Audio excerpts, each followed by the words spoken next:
What's up, you guys? Happy Monday. Happy birthday, honey. Do I sound so sincere, you guys? So it's Brayden's birthday, you guys. Let's throw him some happy birthday love. Give him some hearts. I was out of town this weekend, and he's like, "You're gonna miss my birthday." I'm like, "No, I'll be back just in time." So, what exciting things are you doing on your birthday, babe? Going into work. Get to spend some awesome time with everyone else. Yeah, I think the normalcy of as we get older, we tend to just roll into a normal day, right? So, I'm singing you happy birthday with a cake at 11 a.m. I did. Got lucky enough to have everyone sing me happy birthday as they warmed up. Thank you very much, Mr. Nate. Appreciate you, buddy. I think honestly for me, and I think one thing I've been trying to incorporate more in my life, just day to day, is gratitude, but especially on, your birthday, people just acknowledging, telling you happy birthday, everything else. Obviously, for those who have reached out, sent me messages, done all those stuff, like that doesn't go unnoticed. Even though I'm not the best at responding, responding right away to those things, I do hope everyone knows that those don't go unnoticed and unappreciated. So, I'm beyond grateful, beyond blessed for all of that. But I think for me, it brings up a lot of different things for looking back at, right? Like it's 37 today. Like, oh well, time goes by quick, right? Remember 7 years ago, I was having a midlife crisis. But looking back at, as you go through everything, is being able to really just kind of look at your journey previous to you getting there and just kind of see that under different circumstances, right? Like I was talking to one of our athletes' parents that I grew up with. He was actually one of the security guards and coaches at my high school when I was growing up, and we were reminiscing about the time I got suspended and he had to walk me down the office and everything else. Good thing you reminisce about. But like it seems so like just like yesterday, right? Like I could still put myself in that emotional place, and like how many times can you do that with like songs or smells or just different interaction? You can literally remove yourself where you're at and put yourself right back in that moment, basically like that. But I think, as I've gotten older, it's on the sense of appreciating things a little bit more, appreciating the slowing down and appreciating the time and the gratitude and all those other things that get to go in there. But I think one other thing that we've really tried to grasp a hold of is the sense of when I was younger, we started our business, we were doing all these kind of things. It was always this sense of achievement, right? It was always the sense of trying to aspire to achieve, and nothing was ever good enough, right? And so, and this is something that we see far too often with our own clients that come to us of, they're high achievers. They hold themselves to high standards, oftentimes unrealistic standards. And it's always achieving. And they don't really allow themselves to, first off, take a step away and actually breathe and appreciate everything that they've been able to actually do in their lifetime.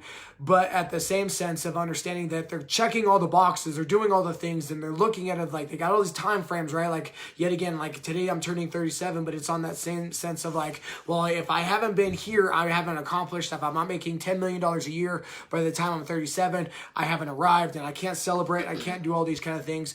And understanding that all those sense of achievements aren't really anything if there's no fulfillment that's behind it, right? And so that's one of the things that we often talk a lot about with our clientele is it's great to achieve, but if there's no fulfillment behind it, if there's no real actual growth in the things that allow you to be a better version of yourself behind there, gratitude isn't going to come along with it at all.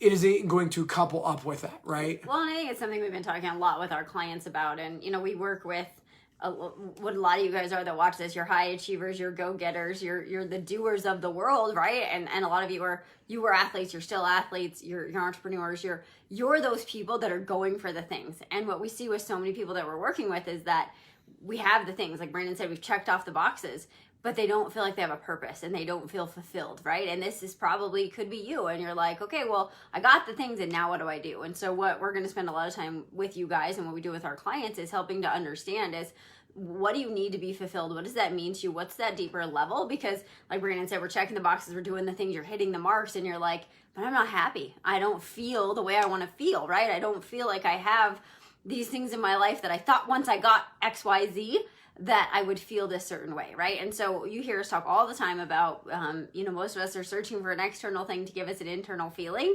Fulfillment is that same thing. If I'm doing all the things, I'm going to seem fulfilled. But if you're not giving back to your community, if you're not helping other people, if you're not doing a lot of that kind of stuff, you're going to miss that fulfillment piece. And I know for us, the older we've gotten, the more it's been about, okay, well, on this journey, who else can we help? Who else can we serve? How can we help other people so they can grow, so they can lead, they can do all these kind of things. And so I'd ask you guys to ask yourself a question, like, in your place in life right now, do you feel fulfilled? And if you don't, then start asking yourself some questions, like, what would it feel like to help so-and-so? Like, if you had time and money and all of those things that we all want more of, who would you go serve, and how would you help them, and how would that impact the world and your own sense of fulfillment, right? Because life is not about just achieving and doing and getting the things, because you can do all of that and still feel unhappy and still feel lost and still feel empty. And so we really want to help you guys start to understand is, what does fulfillment look like for you, and how do you start to get there?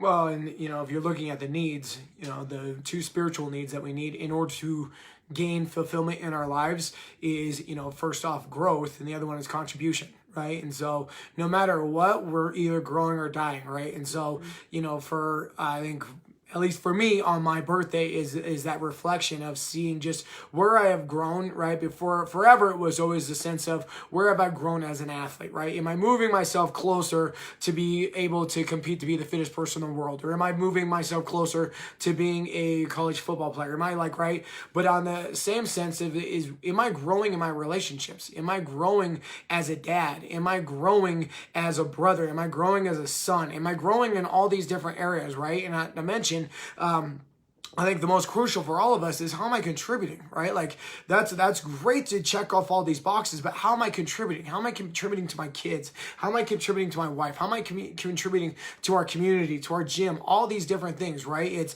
It's being able to, yet again, if my time was like done like this, what would I be able, what would my rocking chair be of looking back at my life, and what would I be able to say and reflect as far as my time here is, right? And I think for a lot of us, if we can simply just start to ask that type of question, I would imagine that would make massive change very quickly for what we're experiencing in our life right now on a day-to-day basis of what we're hoping to gain change in this world, right? By simply just asking ourselves that comes within us, and understanding if I'm not truly happy or excited about that and not feeling fulfilled, there's probably a lot of areas in my life that I need to really take a look at, and that I can make shifts in. It doesn't have to be massive shifts, but sometimes just the littlest shift can not only impact my life, but have massive ripple effects to others around me. Yeah, I love that. Awesome. All right, you guys. So hopefully that helps. We hope you guys had a great weekend. I was in Ohio. We'll talk about that trip later this week, but babe, happy birthday. And yeah, it was funny when he had his meltdown at 30. I was 37 and Carson was like 1, and at that point I was in the best shape of my life that I had been to that point. And he's like, oh my God, what happens at 30? And I was like, I'm the wrong person to talk to, because I'm 7 years older than you. Yes, guys, I'm 7 years older than Brandon. I'm like, I'm 7 years older than you. I just had a kid, and I'm like having the best life I've ever had. So I think you're going to be okay. So now for him to be 37 makes me feel really old, but it's all good. So age is a number, but we love you guys. We appreciate you, and we'll see you tomorrow. Thanks again, you guys.